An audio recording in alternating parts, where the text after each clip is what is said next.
আর এদিকে অদ্বৈত আচার্য তিনি জীবের দুঃখ কষ্ট সহ্য করতে না পেরে এই জীব জগৎকে উদ্ধারের জন্য, এই জীব জগতের মঙ্গলার্থে তিনি প্রতিদিন ঈশ্বরের সাধনা করতেন, ভগবানকে আসবার জন্য তিনি প্রতিদিন সাধনা করতেন। ওই সুরধনী গঙ্গার পার হয়ে গিয়ে একটি নির্জন স্থানে অদ্বৈত আচার্য প্রতিদিনের ন্যায় আজ পূজা স্বরূপের সঙ্গে নিয়ে তিনি ধীরে ধীরে চলেছে সেই সুরধনী গঙ্গার পার হয়ে সেই বাবার নামে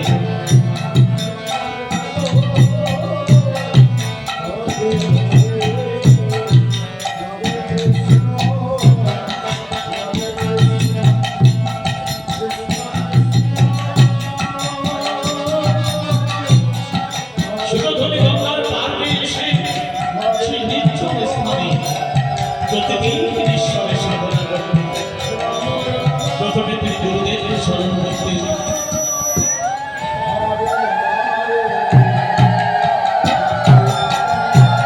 গুরুদেবের স্মরণ করতেন, গুরুকে প্রণাম করে তারপর তিনি ভগবানকে ডাকতেন।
তুমি নেমে এসোই ধরাধামে, তোমার সৃষ্টি জীবনকে তুমি উদ্ধার করো, তোমার ধর্মকে তুমি রক্ষা করো, দুষ্টদেরকে তুমি দমন করো।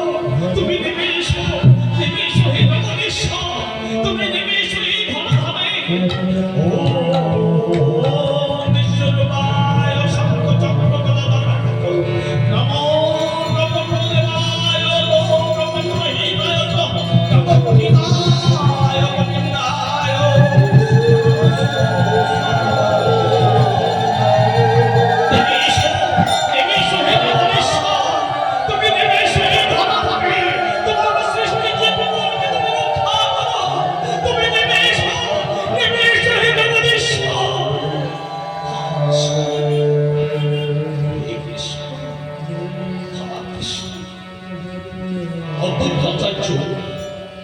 প্রতিদিন এই নির্জন স্থানে এসে ঈশ্বরের সাধনা করতেন, ঈশ্বরকে ডাকতেন, কিন্তু কোনোদিন কোনো আজ পর্যন্ত জনগণের সঙ্গে সাক্ষাৎ হয়।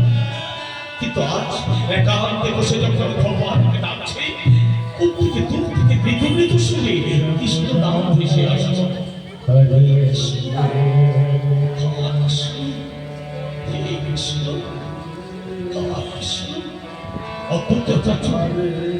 এদিক ওদিক চাইতে চাইতে উঠে দাঁড়িয়ে চারিদিকে চাইছে, কোথা থেকে ভেসে আসে কৃষ্ণ নাম, কোথা থেকে ভেসে আসে হরিনাম।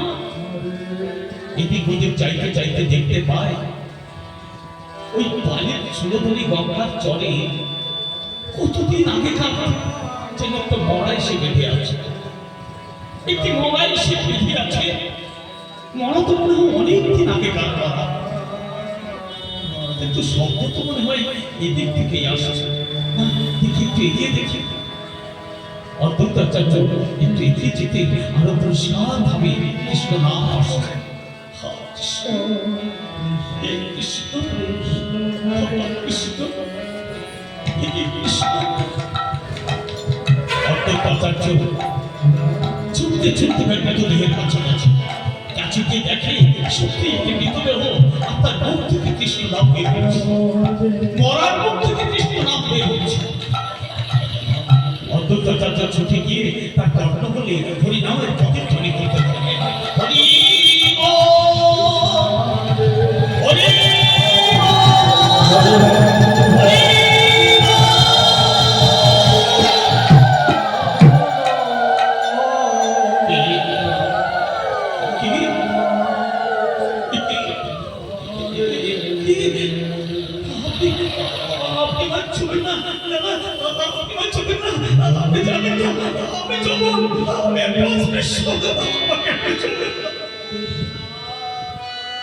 হরিনামের প্রতিধ্বনিতে হারেসের জ্ঞান থেকে এসেছে। জ্ঞান থেকে চোখ মেলে চেয়ে দেখে একটা চোখের ময় মহাপুরুষ। হারেস নিজেকে সরিয়ে নিয়ে বলছে, তুমি ছবি না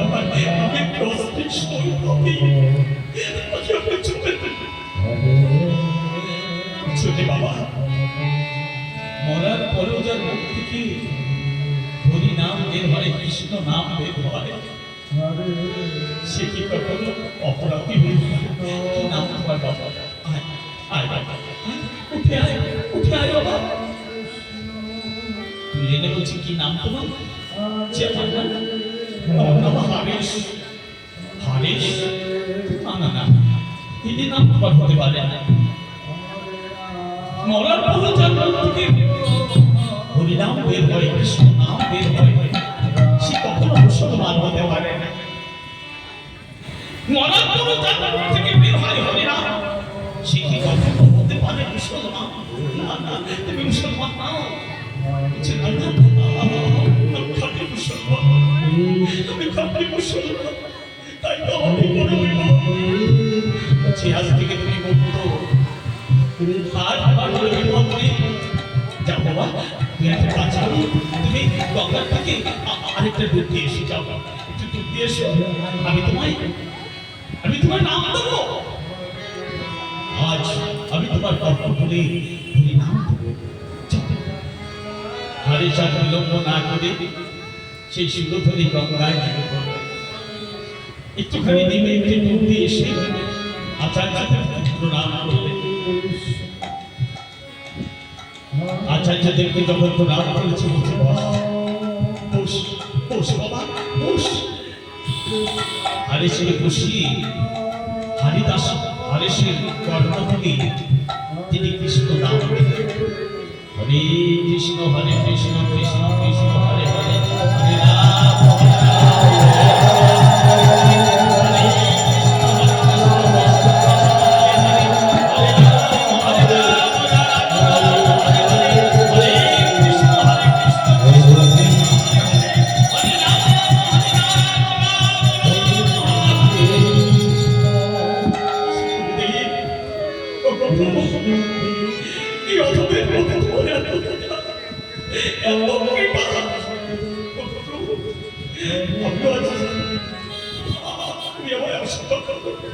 আমি যতদিন বেঁচে থাকবো আমি যেন তোমার এই চরণের দাস হয়ে আমি যেন তোমার চরণের সেবা করে যেতে পারি।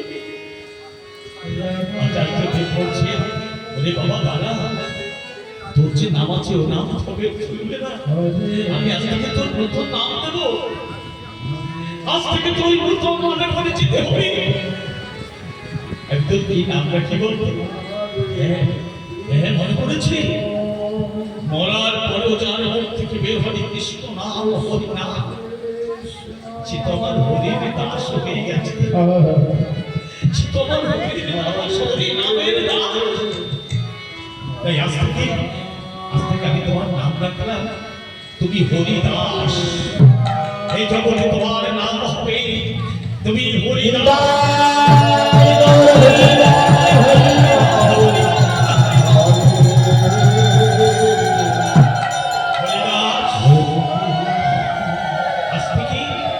তুমি মুক্ত, তুমি মুক্ত ভাবে এই মহামন্ত্র হরিনাম তুমি জীবিতে তালে তালে বিতরণ করবে। নগরে প্রান্তরে এই মহামন্ত্র হরিনাম তুমি ছড়িয়ে দেবে। তুমি তুমি কোথায় যাবে জানো? তুমি এখান থেকে চলে যাবে ওই বেনাপোলে। তুমি চলে যাবে এখান থেকে ওই বেনাপোলে, ওই বেনাপোলের জঙ্গলে সেখানে একটি কঠিন নির্মাণ করে সেখানে থাকবে। আর এই বেনাপোলের নগরে প্রান্তরে এই মহামন্ত্র হরিনাম তুমি জীবিতে তালে তালে বিতরণ করবে। আমি কোথাও যাব না, তোমার চরণে ছাড়া হয়ে আমি কোথাও যাব না। আমার যে বড় আশা, আমি যতদিন বাঁচব তোমার চরণ তলে বসে আমি শুধু তোমার চরণে সেবা করব, তোমার চরণের দাস হয়ে থাকব। তুমি আমাকে তোমার চরণে ছাড়া করবো না প্রভু। আচার্যকে বলছি বাবা, আমার আশীর্বাদ সর্বত্র অন্তর্মস্তকে চলে করবে, কিন্তু আমাদের এইভাবে চরণে বসে হরিনাম করলে তো চলবে না বাবা। আমাদের এই জীব জগতের কথা ভাবতে হবে, এই জগতের মঙ্গলের কথা ভাবতে হবে। তাই আমাকে এই মহামন্ত্র হরিনাম জীবকে তাদের তাদের বিতরণ করতে হবে। যাও যাও তুমি বিলম্ব করবে না, আমার আশীর্বাদ সর্বক্ষণ তোমার হস্তকে ছেড়ে পড়বে। তাই আজই তুমি এখান থেকে চলে যাবে ওই বেনাপোলে। হরিদাস গুরুদেবের কথা পেয়ে আজ ফিরতে পারলেন। গুরুদেবের কথা তিনি আজ বলছি, গুরুদেব তুমি আমাকে আশীর্বাদ করো, আমি যেন তোমার আদেশ অক্ষরে পালন করতে পারি। আমি জানি এই মহামন্ত্র হরিনাম জীবের দানে দানে বিতরণ করে বেড়াতে পারি।